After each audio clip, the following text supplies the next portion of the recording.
And we're up. I'm here. You're here. We're all here. Yay. Uh, on this Saturday. Your beard is getting really long. I know, right? It's the Will Riker effect. Yeah, I shaved mine this morning. Not I don't know why I'm talking about this, but when I got up this morning, and I'm washing up. I'm looking in the mirror. I'm like, my beard is getting ridiculous. So I trimmed it up, and our It ratings are looks still neat. showing. Let me see if It I can turn those off. it looks really neat. Your beard. Oh, thank you, thank you. Had I need to shape it. Like I need to get like one of those little razors to do like get my lines right. So how was your week? What did you do? What's going on? What's new? What's old? I started Twitch. I played Cyberpunk for at least maybe an hour and a half, and then was like, I'm done with this. And then made tons of videos on Cyberpunk and What how they what's system are you playing it on? Your computer or your Xbox? I'm playing it on my Xbox One.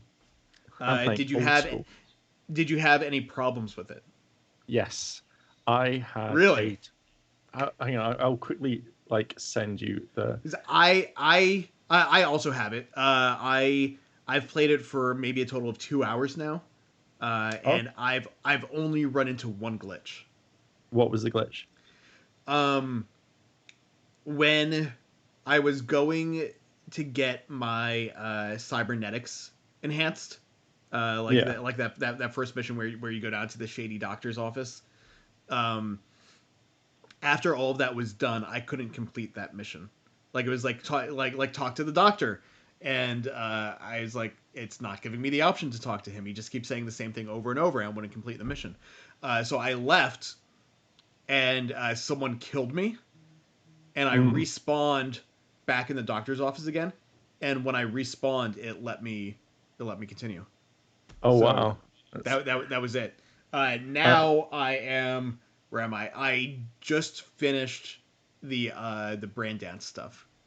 okay. I haven't got that far, but I put in our Twitter chat. If you have a quick look of some of the bugs that I came up with when meeting some foes and how they didn't play right, um, it was absolutely abysmal to the point where I couldn't even shoot the bad guys. I got to the doctor's office, I got the implants and stuff like that, and I then got to the second picture, and the guy just wasn't doing anything, and it took ages to come in, and I kept dying quite a bit because they shot me, and I was just like, These faces look horrible. I know they did kind of phase in, but you're looking at least about 5 to 10 seconds before they did. That's Um, crazy. It doesn't look that bad on mine. I wonder why it's working for some people and not for others. if my kind of guess would be is it might be the chipset. So I have like the 1 terabyte Xbox One when it kind of first came out. That See, was I have back. the actual first X, not I mean not like the first off the belt or anything, but I won the launch units. Okay, so yours must be roughly the same as mine. I don't know then. Maybe it's just how it processes. It's been a massive kind of flop for the company because they lost over $1 billion. Yeah, Just how. well then they've just done, huh? It looks like old pictures are showing up here again. I'm gonna let's see. How am I gonna do this? Okay, I know how I can fix this. All right. Yeah. So yeah, I don't know. It's been taken off of the PlayStation Store altogether, Yeah. and they're figuring out how to do refunds for everyone. Um, they just pushed out a patch yesterday. I had like a 16 gig patch Mm. that came through last night, and I haven't noticed any differences. Um, so yeah, I don't know. It may have fixed some of they're working extremely hard right now to try and get it all sorted because they literally knew that the kind of like breakdown is that it was originally designed for PlayStation 4, Xbox One, and then it looked like halfway through the development they changed it. Went okay, well, now we're working towards PlayStation 5, Xbox Series X, and then doing it Right. that way and working on PC. and then they kind of forgot to go back to like the older consoles, and then we're like probably like maybe a month later, we're like, oopsie, we need to actually do this before releasing. It's basically when you got an assignment that you're going to do from a friend, and then you copy it, got like 1 day left, and that's pretty much it. Like that's it really. So Yeah, yeah. yeah, the game's pretty bad right now. Yeah, I don't know. I'll pick. I'll probably keep playing until I run into a glitch that makes me go, okay, I can't keep going, and then I'll stop and wait until I get my Series X. Whenever I can find one in the store. Like I kept seeing fucking like notifications on Twitter. In stock now at GameStop, in stock now at this place, in stock now at Best Buy. Every time I clicked on one, couldn't find them. The only one that I would have been able to get from GameStop, they were selling bundles. I was like, I don't want a bundle. Like I just want the basic. It's like if you have it for a bundle, you have it for for just to sell the regular unit itself. So just let me buy it by itself without the bundle, and I'll be fine. And it was just like, no, out of stock on just the unit itself. So I'm like, all right, well I guess I'm still waiting. Yeah, I would have just traded the games in and got money back and be like, I don't want these, but at least it's a bit of cash back. Yeah, yeah. So I'm like, all right, I'll just wait because at this point, even if I got it, if I bought it yesterday, it probably wouldn't be delivered until the beginning of the year anyway. So I'll just wait until people start returning them to Best Buy because they really wanted the PS5. Or because like, I'm gonna buy both anyway. So whichever one I can find first is what I'll get. I've just locked myself now into having Cyberpunk on the Xbox since I've already bought it for the Xbox. See, you're lucky playing it.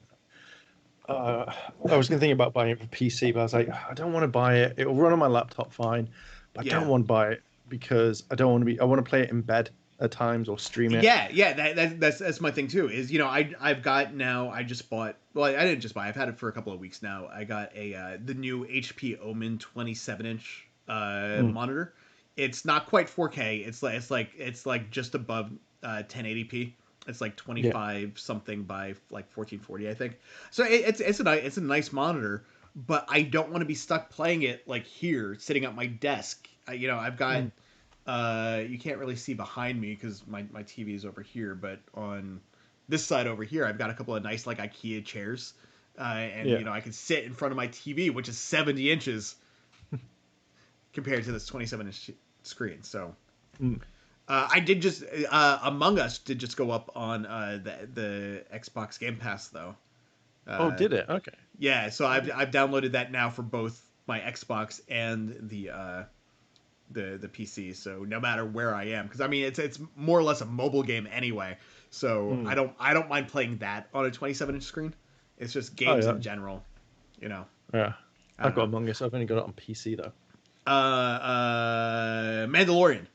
Did you watch the finale of The Mandalorian? Or are you caught up on The Mandalorian? I started watching it. I've watched it a little bit, but circumstances have changed, and I couldn't continue watching the Mandalorian on Disney Plus. But it's easy enough to find and download. So yeah. All right. Well, I will not spoil what happened yesterday for you then, because it was a big moment. Yeah. Was one of my friends posted a picture. I don't know, is the burning village a thing? Is that real? Because if he did, I will have a go at him for saying you spoiled something, and it was literally the second it launched. Naughty. I don't know. Any other sci-fi things that you're watching? No. Any other Ranger stuff? Like, are you watching any of the older Sentais or? I'm not watching the Sentais. I've been watching on and off episodes of Power Rangers over time. I was watching something religiously. I think it was more Voyager and stuff like that. I've been watching a bit more next gen, like watching the good episodes. And I realized the other day, I was like, they had a really good episode of where they cross over with Deep Space Nine, but it's a warp episode, and it's the most boring episode ever. Wait, an episode of Voyager where they cross over with Deep Space Nine? No, sorry, Next Generation. Oh, yeah. Yeah, it's a Worf episode, and I'm like, oh, God's sakes, like, it could have been the best episode ever made, and it's got Worf in. Apart from Yeah. that one again, he So goes in the. surprise, surprise, I'm interviewing Michael Dorn on Monday. Are you? Oh, Yeah, I am. He is in a new movie coming out called Agent Revelation, which is a sequel to just Agent, yeah. which is I don't want to I can't really say what the movie is without like spoiling anything. Uh, just it's an interesting film. Okay. I will leave it at that. I don't know what the embargo on the interview is, but Yeah. whenever I'm allowed to put that out, we will play it during one of these episodes of the Riker Maneuver, because hopefully I'll be able to ask him a couple of questions about being Worf and transitioning from one season to another, and whether or not he thinks he'll actually make it back for Star Trek Picard. Uh, there's one question that you need to ask him, and this is still apparently on. Like you can get a reward. I think it's for $1,000. But in his first series of Next Generation, you know the head ridge, it was Yeah, stolen. And really. whoever finds, yeah, it was stolen. So they put out like I think it's still going now. Like, if you could return it, well, probably not now, but back when Next Generation was. But ask him, did they ever find it? Like, how did that happen? I'd laugh if it is in his house. I would laugh if it's just That'd be really mounted funny. somewhere. It'd be really funny. So let's talk about this new episode, Terra Firma Part 2, Hmm. second half of last week's Terra Firma Part 1. Yeah. You can see the images popping up here below us. This was 90% of this episode was all in the mirror universe again. What did you think? What stood out to you? What did you think about the reveal of who Carl really was by the time we got there? The best way I could describe how the excitement was is because it's aired now in America, is when Vinjax comes back as Evox. That it was that sort of moment when it's just like, so who are you? And it's like, I am the Guardian, boom, and it explodes and comes together. And I was just like, Mhm. holy crap, that's amazing. I think that's the only thing that really stood out because you could see like Giorgio being completely normal. Like you've seen that being in the universe has changed her to something like who she is now, and that she's changed and stuff. And then all of a sudden, like when you see the Guardian, it's just like, oh my god, this is completely different. So most of it, I think, the episode was just complete filler. Like bah, you're leaving now. Go back to section 31. Yeah, so I thought all of this could have happened over the course of one episode. Mm, Like maybe one slightly longer than normal episode, but I didn't think it needed to be broken up over two, because like we mm. didn't get anywhere with the the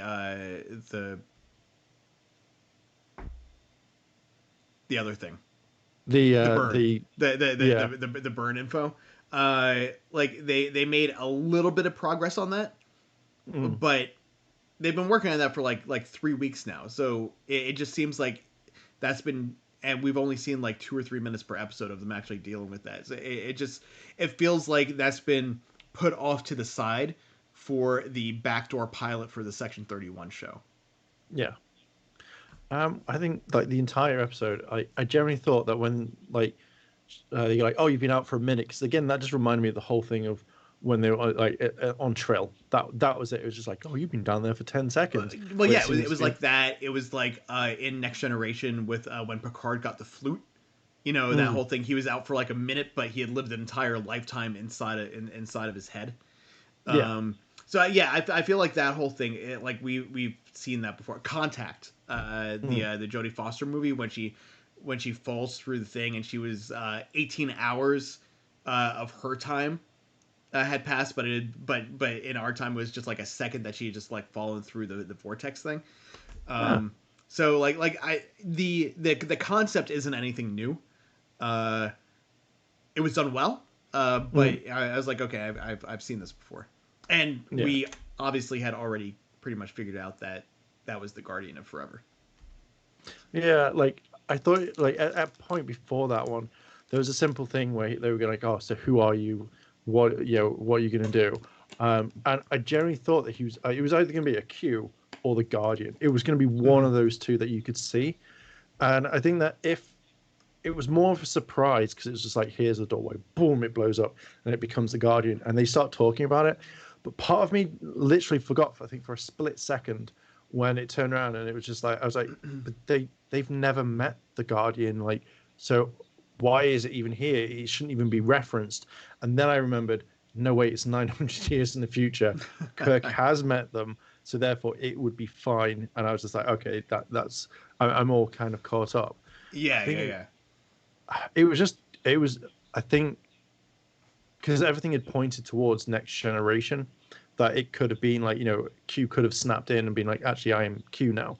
But I was just glad they did the Guardian because I felt like it was a giant big Easter egg, and it was saying, hey, you've not forgotten me, I'm still here somewhere, but I'm still Yeah. roughly in the You know, universe. I really wanted the second Star Trek movie to be Mm, like a Guardian, like a almost like a rehash of the Guardian of Forever episode. Because I was like, instead of being a rehash of the Wrath of Khan, they could have gone back to stories that people actually wanted to do. Like mm. we knew who Khan was. Like we had like all kinds of information about him because he had been in what was it just the one episode of the original series, or was he in two?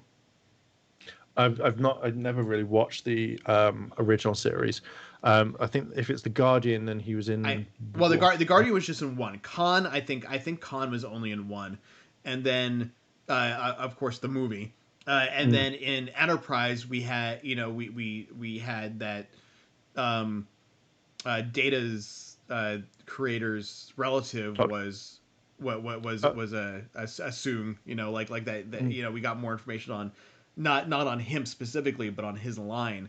So I was like, okay, we've had enough of Khan. Like we know who he is. Like give us more of a story that we don't know anything about. The Guardian of the Universe would have been amazing to have that in a feature movie and have mm. that have been like I get that they just done time travel in the previous movie, but I feel like that would have been a good story to cover. So I was really happy that they brought that device in here, but I was a little disappointed that we didn't get more information about the Guardian itself.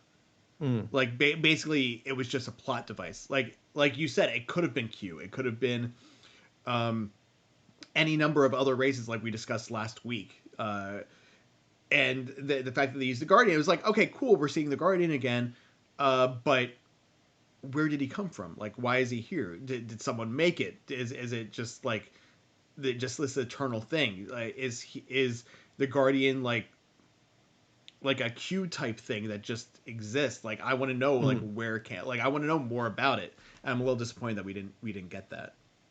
Yeah, like I think they could have dedicated more time to doing that, because the JoJo stuff was fine, but it just felt very kind of, we're padding this out. Like obviously you want to know what happened to her, and I feel like they do obviously explain, saying like, you need to be in a universe where both these like meet up. So it now does wonder, is it going? It's obviously going to be something from the Deep Space Nine stroke Voyager type era, or maybe just after that, because, or no, it would have to be before, because they explain of that guy who Bashir's chasing. And he says like, all the stuff's in my head and I'm dying, so therefore all of Well, Section 31 stuff's. you know who that guy is? I don't know who that guy is. That guy's Death from Bill and Ted. Oh, is it? It's That William that Sadler. William Sadler was the Section 31 agent in Deep Space Nine. Now I know. Now I can see it. Why not? I never picked that up. Um, but it's going to be interesting because they're going to have to either go back to the time before that, or maybe there are other people. I don't know if they explain it in the episode of Deep Space Nine where they say, yeah, there are others, like four other people with it, or is it going to be the beginning? I don't know. It's going to be very Yeah, well, interesting. I think I I think I remember reading that Ash Tyler is going to be in the Section 31 show as well because he was Mm, left in charge of Section 31 at the end of season 2. So I wouldn't be surprised if we see it go back to that same Discovery era, mm, or if it's in the same era as Strange New Worlds, so that they have like crossover compatibility maybe. mm. That'd be cool. Uh, Yeah, I don't know. I don't know what else happened in this episode. Like what did you think of the Giorgio stuff and the Michael Burnham stuff that we got in the Mirror Universe? Like was that interesting to you at all?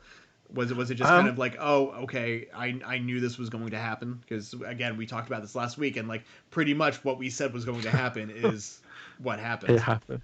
Yeah, it just felt very kind of like you could see the double cross happening. Like it was more, I've got to prove myself to you, and then whoopsie, there's a double twist. We're now turning against everyone, and it's like it's that thing of like, oh, it's when you play like a game with someone, and they go, oh, I've got a defense shield. Well, I've got a gun that goes through defense shield, but then I've got a shield between a shield between a shield that deflects your gun, so it doesn't hit me. Well, I've then got a gun that does this, and it goes over and over, and it just felt like when she goes, oh, like, oh, I knew you were going to betray me. No, I knew you were going to betray me. So I now have these guys for no reason busting through doors. And it just felt like a type thing. Like there wasn't I didn't feel any conclusion because she wasn't the same character. And that I think showed a lot of character growth in her. Because if she went back to being I'm going to kill everybody who stands against me, you then get rid of that character development because it's more like a front. So that's how I kind of saw it. Like there was nothing to it. And I was like, just get to the part where they talk about the other ship and then blah blah blah, and then just end this right now. Yeah, I want to go over to the chat really quick for a second here. Donnie Pearson says that Bill and Ted's Bogus Journey is what introduced him to William Sadler before he saw him as the Section 31 agent in Deep Space Nine, and that Sloan posed as a Starfleet captain deputy director. Sloan was the William Sadler character. Then we have a new name here, Syl Abdul Ink Geekosity, who says that he's a fan of the website. Thank you very much. He did a video on our article about Dr. Fate in the DCEU. So thanks a lot. We appreciate your coming here and letting us know. And if you want to drop a link to us on Twitter, we'll make sure to check out your video. And Donnie Pearson wants someone to begin a petition for Jeffrey Combs to be Dr. Boyce in Strange New Worlds. I don't know how I feel about that. I love Jeffrey Combs, but I think I'd prefer to see him as a new character, or maybe like a recurring alien of some kind, because that was always where Wayun and Brunt and who was another. He was obviously the Andorian, one of the Andorians in Enterprise, but he had like 3 different characters in Deep Space Nine. There was Wayun, the Vorta. There was Brunt, the Ferengi. Was there another? Was he another Ferengi too? I don't know. Let me have a look. I don't remember. But I'm pretty sure he was like 3 different characters. Yeah. And then of course he was the human version of Wayun in the Beyond the Stars. Let's see. There's quite a few, because the guy who plays Jeffrey Cochran in First Contact, he's in like everything. Like Next Generation pops up willy nilly. It's like they just call him up and they just go. Well, in Next Generation, he was the guy who ran the he didn't run, but like he was in charge of the planet where they were doing like eugenics or something on people. Yeah, it's just I'm actually having a look. Because I can't remember. It'll probably pop up. Donnie just linked us to the fandom. Let me go to sites. I can close this here.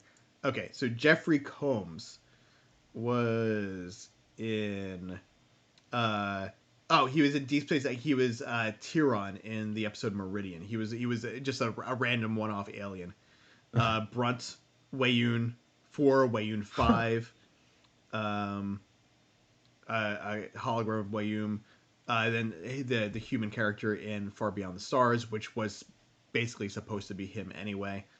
All the different Wayuns. The mirror version of Brunt, which again was just Brunt. He was a random holosuite guest in What You Leave Behind. Penk in an episode of Voyager. Like, who's Penk? He was another alien. Shran in Enterprise. Krem in Enterprise.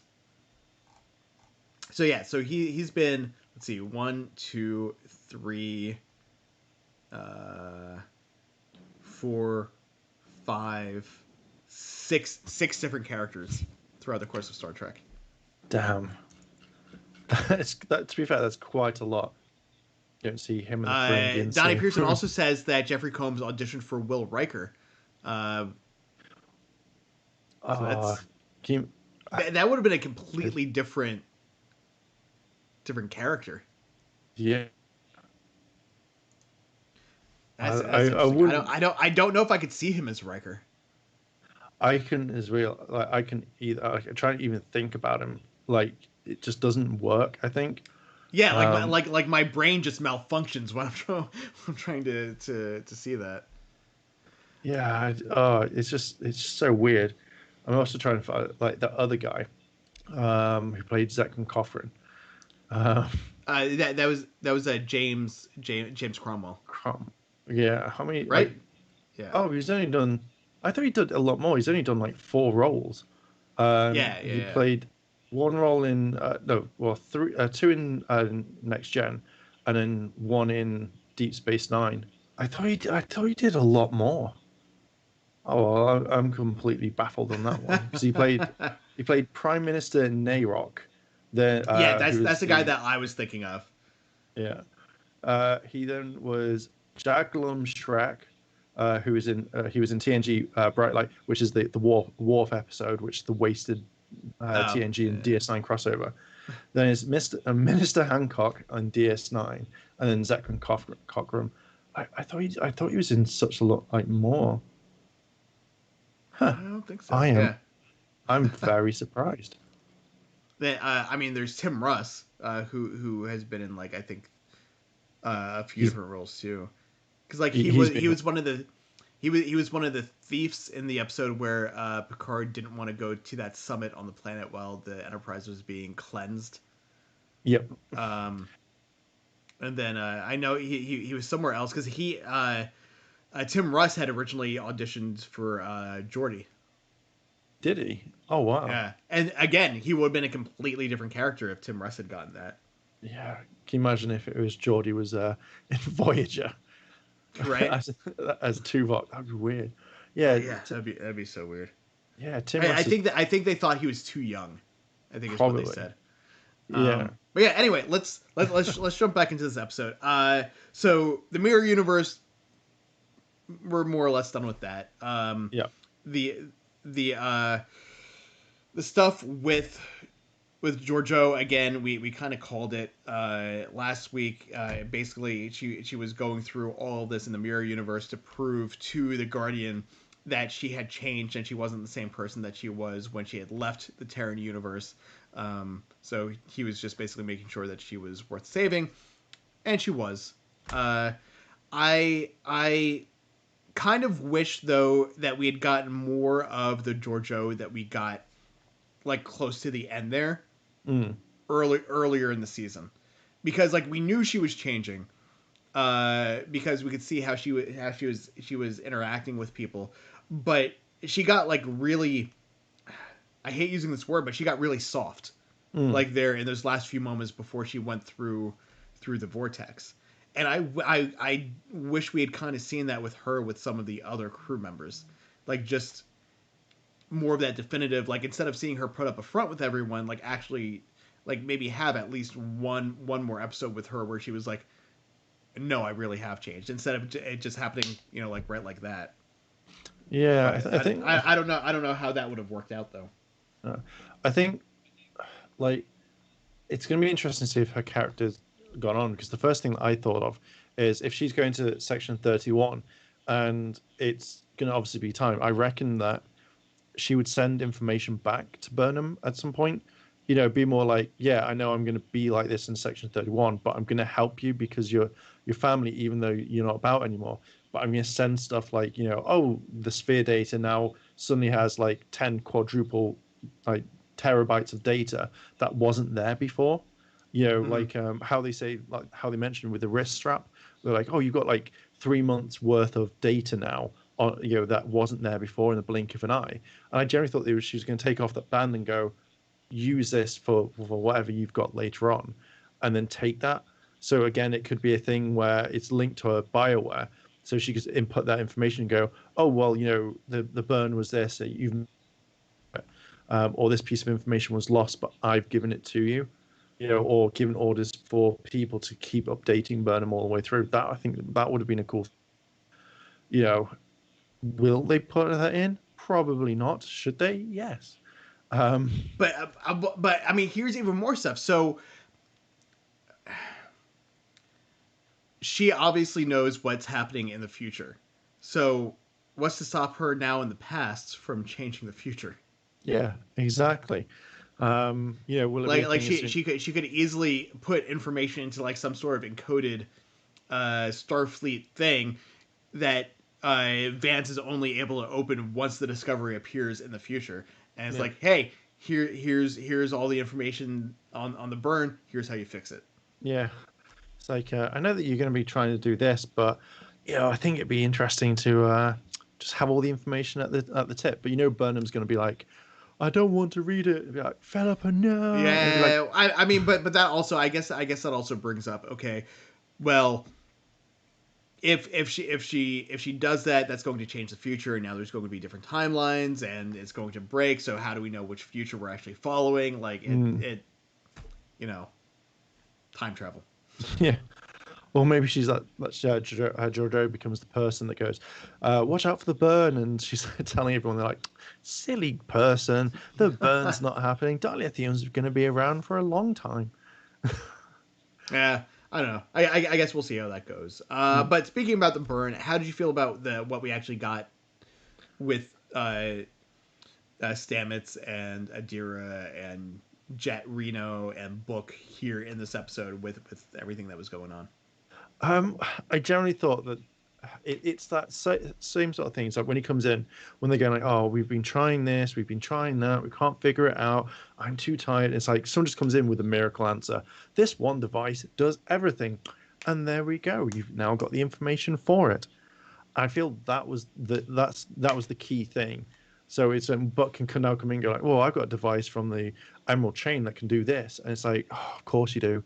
But you didn't offer that information up like a couple of hours ago when we needed this help. You just randomly come in. Well, and where did he even come from? Like that was my thing. I feel like he was just like walking, he was just like walking down the corridor and like, huh? And just run back to his quarters, grab the thing, and then bring it back to engineering. Well, like I don't. I imagine him like just waiting behind the door, just going, "Oh, they're gonna say something. Like, they're gonna say something. It's not my time yet. It's not my time. Wait for it. Wait for it. Okay, now." Just runs in. Yeah, it's just so like it's that miracle thing. Like, oh guys, we've got this virus we don't know. We've been trying every single combination. We've been trying to get through the computer system. The firewall doesn't work.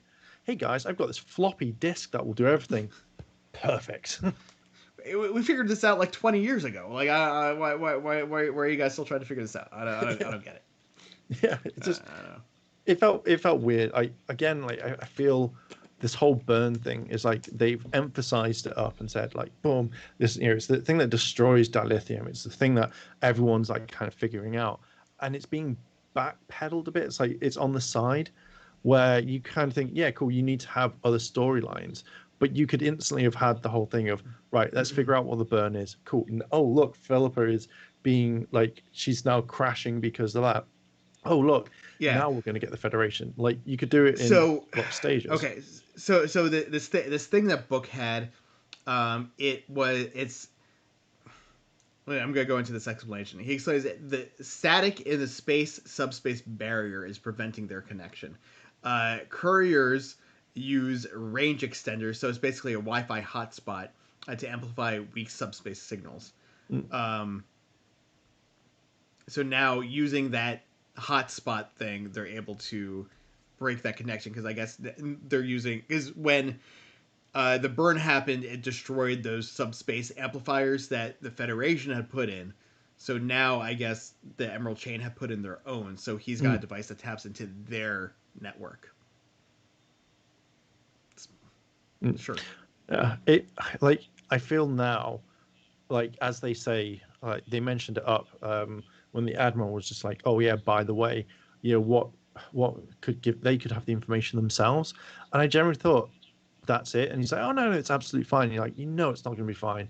You know that as soon as they get to that ship, there's going to be a load of Emerald Chain ships there waiting for them, and it's going to be a Yeah, massive big because fight.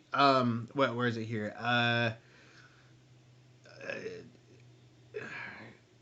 Book assures them that he made sure that it was safe and that the Emerald Chain wasn't going to be able to find it.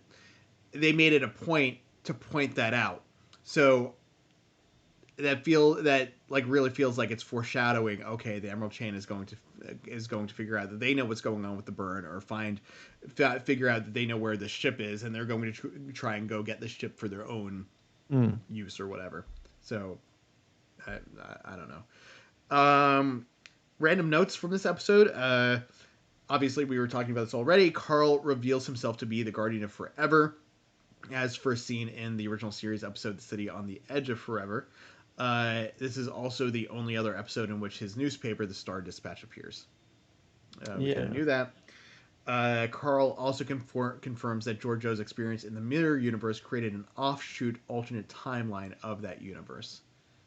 So that actually, everything that she experienced there actually did happen. Okay. Let's see. That's really about it. This is the last of 14 Star Trek episodes with titles derived from Latin. In this case, meaning Solid Earth. The other episodes with Latin titles are Dramatis Personae, Sub Rosa, Ex Post Facto, Non Sequitur, Alter Ego, Inter Arma Enim Silent Legis, Terra Nova Vox Sola, C V Passum, Parabellum, Et in Arcadia Ego Part 1, Et in Arcadia Ego Part 2, Veritas, and Terra Firma Part 1. Our next episode coming up next week. I'm actually surprised that they're not taking a week off since Christmas is this coming up week.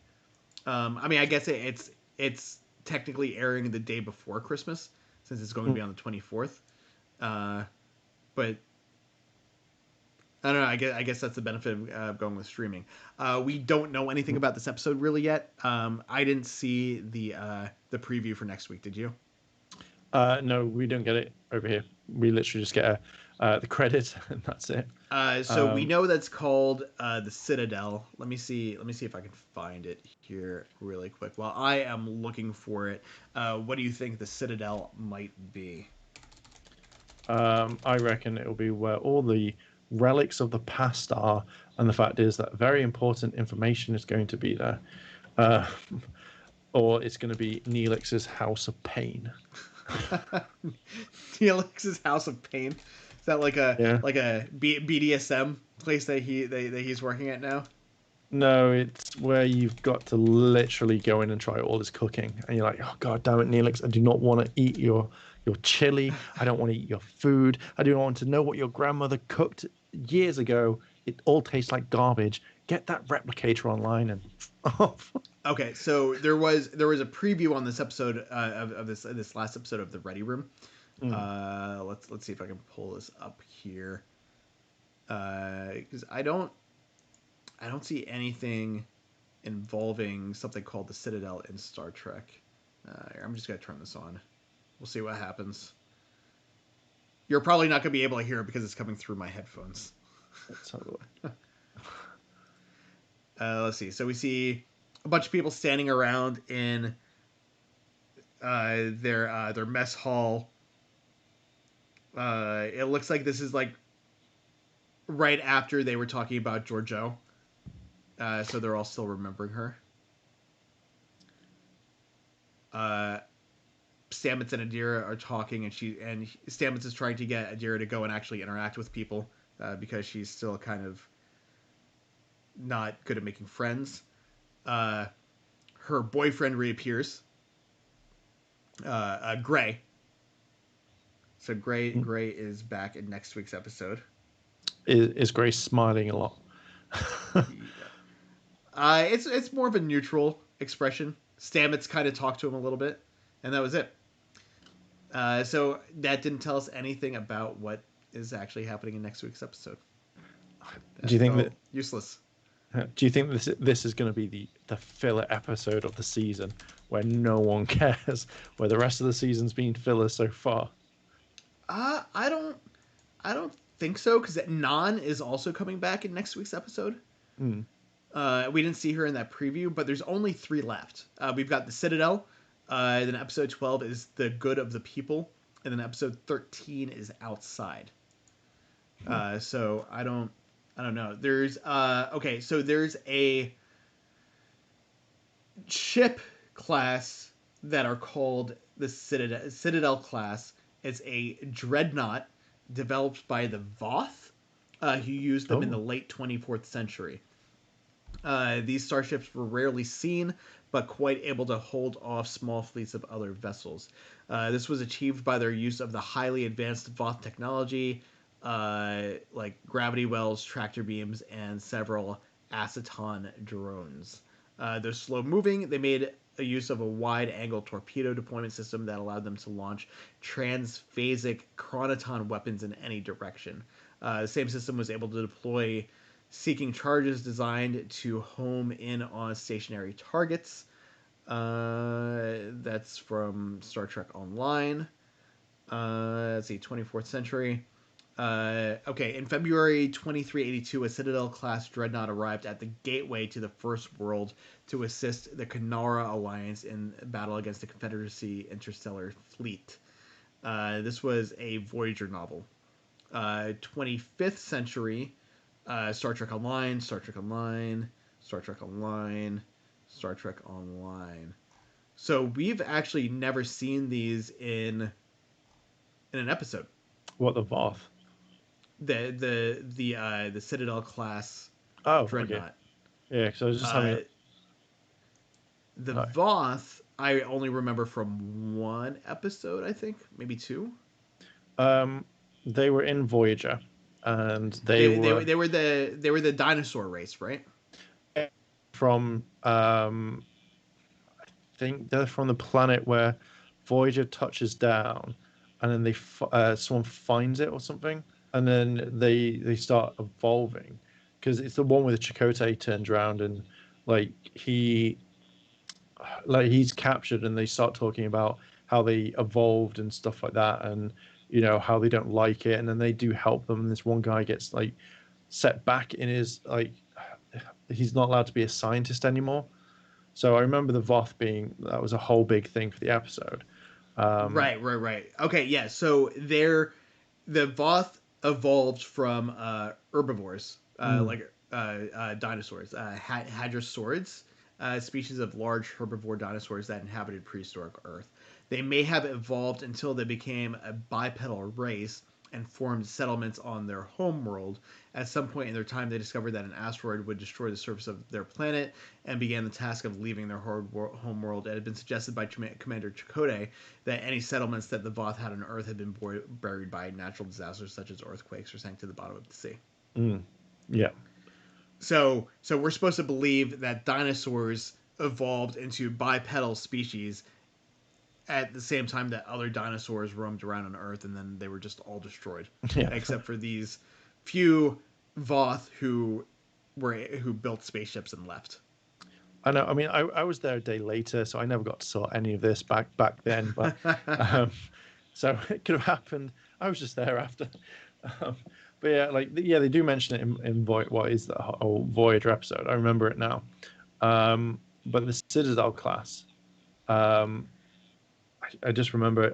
Again, maybe it is a thing for them. Yeah, they had a city ship, which was the ability to transport a starship the size of USS Voyager into the vessel without any difficulty. So their ships were big. So maybe we're getting more, because they earlier in the season hadn't they brought something in that was in a book that we hadn't seen in the TV shows before. I don't remember. No. Neither do I. But maybe this is a similar thing. So maybe the Citadel is a Voth thing. I don't know. Well, yeah, if it's as you said before, if it's all part of the Star Trek Online, maybe they've taken it across from that because it is says here Citadel class, affiliation is Zavoth, so maybe that is the thing they brought in properly. Um, yeah, if they've taken it from the game, that'd be really interesting to kind of see because you don't normally get many TV shows taking stuff from the video games, but the video game is canon as well, so. That's Is the video game like entirely canon? from what I remember, yeah, because it carries on Huh. like stories. Like they bring up stories about Naomi Wildman. They bring up stories about like the founders. There's a ton of stuff. Hmm. All the characters are like voiced by them. So it's not like, oh, we've got Odo back, so it's going to be voiced by Bob from accounting. It's Right. so it is, and they've got like the proper people coming back. They've God, got this still of Burnham that just popped up on the screen is just so bizarre. It looks like she's like dodging an attack or something, but it's just such a weird like freeze frame because these images aren't images that I snagged from the episode. These are all the official promo Mm, pictures that CBS puts out. So it's bizarre to me that they grabbed that still. yeah. It's just a very odd look for her. It'd be one of those things where they'd be like, "Oh, we put that picture out to make us laugh. That's our favorite one of you." But like one thing I've noticed that every single time they go to a mirror universe, everyone's hot, like just super hot, and it's just so like, oh damn it, like Tilly, like, and you look at Tilly and go, oh, she's not bad, but then when she's evil, you're like, damn. Same thing as Will Burnham, you're like, damn. Mirror universe is the best universe in all of Star Trek. Yeah. How did you like Culber's uniform? What did it look like again? Hang on. It was red. It looked basically like the white uniform that Culber has like normally, but it was red and had the same like Oh type of yeah. thing that the rest Um, of them do. I think it looked okay. Like again, I always feel like the mirror universe. They always have the better looking ones. Like Hmm. it's a different. Is it like just different textures or different colors? But yeah, I was like, I quite liked it. Like any sort of uniform in the mirror universe always kind of stands out. Um, yeah, Well, I because liked it. it's either like armored, kind of like these are, or just tight leather, like Kira had in the DS9 episodes. Damn, damn Deep Space Nine for showing that episode. I don't know. So, what are your ratings for this I episode? I'm gonna give this one a 3 and two of Worf's pain sticks, personal pain sticks. That is. Yeah. So I got a 3. Yeah. That's what I can put up there on the screen. I am also going to give it. I'm actually gonna go a little bit lower. I'm gonna give it a 2.5. Ooh. Like I didn't not like the episode. I just again I felt like everything that happened in this episode and the last episode could have been combined into one. Like if Mm, if they trimmed a little bit of the fat here and put all of this together into one episode, I think it would. I think this easily would have been a 4.5 or a 5 for me. Like I mm, think this could have been a really good episode if we didn't have all that needless filler stuff. If we had a little bit more like all the stuff with the burn information that all could have happened at the same time, and it just felt like we spent too long in the mirror universe for no reason. So I think that could have been trimmed down by like a good like 15 or 20 minutes, and we could have just had instead of a 50-minute episode or whatever it was, we could have had like an hour and 15-minute episode, and it would have been fine. mm. Yeah, I think obviously they want to try and stretch out because I think that if you start watching this like the episode, it gets boring quite quickly. So if you'd gone back in the first one and like kind of even set it up like a little bit earlier and gone, okay, well this entire episode is dedicated to Giorgio, then it's perfect. But they're trying to I think put too much into each episode to be like, hey, do you remember the like the burn thing? Like if you like say if you had like at the end of the first episode you got Giorgio and all that, you could have someone busting in going, hey, we've just got a signal from the burn the ship, and then cut to credits when everyone goes and looks at the screen. it then makes you kind of want to watch the next episode. Go, oh damn, I really want to see what next week. Yeah, yeah. I think that's the problem I had is that either I guess it could be attributed to the pacing or how it was formatted. But yeah, if it had left off on like a big cliffhanger like that, Mm. I think maybe that would have done it for me too. But yeah, I don't know. Donnie gives it a 10 out of 10. It sounds about right. I know he's a big fan of everything Star Trek. So before we go, what do you have to plug? What are you doing this week? Are you Streaming. doing any more on Twitch? Yeah, I'm going to do a bit more streaming. I'm going to play the original Cyberpunk. I don't even have it to hand next to me. Like, I was going to make a joke of it and go, I'm going to play the original Cyberpunk. Remember Me, which again is very Cyberpunk-ish. But it doesn't work on Xbox One, so I have to get the 360. So yeah, it's going to be Twitch. Like the whole thing of Cyberpunk is really interesting. Like what's happening with the like behind the game, like the devs and stuff like that, as well as like everything just going on. There's like every single day there's something new coming out, which I'm just like, I can't make that many videos. It takes so long.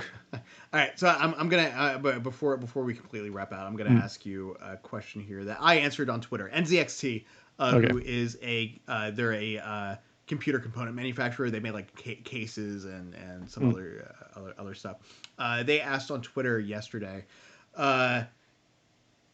you are offered immortality, Okay. but in return for accepting it, you are only able to play video games that were made prior to the year 2000. Do you accept? And if you do, which games are going to be at the top of your list? I don't know. I mean, a quick Google, because I don't know what came out in 2000. Right, well, while you're looking at that, I said yes. I would. I absolutely. While I would for sure miss out on anything that's new, maybe I would live long enough to find out that time is actually cyclical, and eventually I would be able to play those games that came out after 2000 because technically they would have come out before 2000 the second time around. Who knows? But so my list is rather long, so I'm gonna speed through these here because there were tons of games that came out before 2000. Starting at the top, almost all the Monkey Island games because a lot of them came out before 2000. Loom, King's Quest, Space Quest, the Indiana Jones games, The Dig, Full Throttle, Commander Keen, Duke Nukem, Day of the Tentacle, Maniac Mansion, The Seventh Guest, Myst, Teenage Mutant Ninja Turtles 2, Turtles in Time, any of the Street Fighter games that came out in that time period, any of the Mortal Kombat games that came out in that time period, Battletoads, Mario Brothers, Sonic, like all the Sonic games, all the Mario Brothers games, Altered Beast, The Adventures of Willy Beamish, DuckTales, Shenmue, Bonk, Canyon Climber, Donkey Kong Country, and all of those same sequels that fit in there. GoldenEye 64, WCW versus NWO, Final Fantasy VII, Toonstruck, which was the first video game that Christopher Lloyd was featured in because it was one of the first CD-ROM games. Wing Commander featuring Mark Hamill and Malcolm McDowell and John Rice Davies. Zork, text-based games, but who cares? That was such a fun game. And Gabriel Knight. That is a long listed thing, right? And there's so many more than that. I know. I would go yes. Then I would take Immortality. But the question is, I want to ask is if those games get remade. So, like you said, Final Fantasy VII. Right. Would I be able to play the remake of Final Fantasy VII? Or would it be literally just 2,000 games and that's it? I would say remastered games, yes. Remade games like the remake of Final Fantasy VII, no. But when they remastered it a few years ago, sure. Okay. All right, then I will go because I actually have a list of stuff. I would go with Shenmue, Resident Evil Code Veronica, or any of the Resident Evils. I'd probably go Mario and Sonic. What else? Wild Arms, Perfect Dark, all the Tomb Raiders because dear God, I fucking love Tomb Raider. Yeah. Marvel vs. Capcom 2, Mortal Kombat, Spider-Man games, Star Trek Voyager Elite Force. All the you Star don't Trek remember games. that one. It was great. It was a great game. It was like, what was it about? That they just make an elite force in the Delta Quadrant and they've got to get technology and then they do stuff. All voiced by the Voyager cast. You can't shoot Neelix in the head because I tried multiple times. Skies of Arcadia. I would say probably a lot of the Mega Drive games or the Genesis games. Uh, Yeah. Pretty much most of the Dreamcast games because I goddamn love the Dreamcast more than See, anything. for me, it's the entire Lucasfilm Mm, or LucasArts game catalog. Everything that they produced that came out in that time frame. Do it. Same thing with the Sierra games. Like mm. all the Sierra point and click adventure games, like the King's Quest and the Space Quest games, were just so much fun. Ooh, Broken Sword. Oh, love Broken I Sword. remember that one. I would play Grandia 2 as well because that was a Night Trap. no, I've not played that one. Grandia 2, I love that one. It had the very sassy character, which I thought was great. Um, I love these games.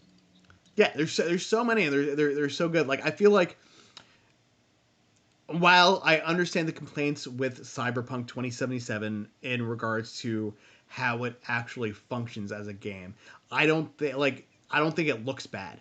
And the people complaining about the graphics, I think that they're being nitpicky a little bit Mm, about like the actual quality. Like obviously the like what you showed me in those pictures with the faces that weren't even appearing, that's a problem.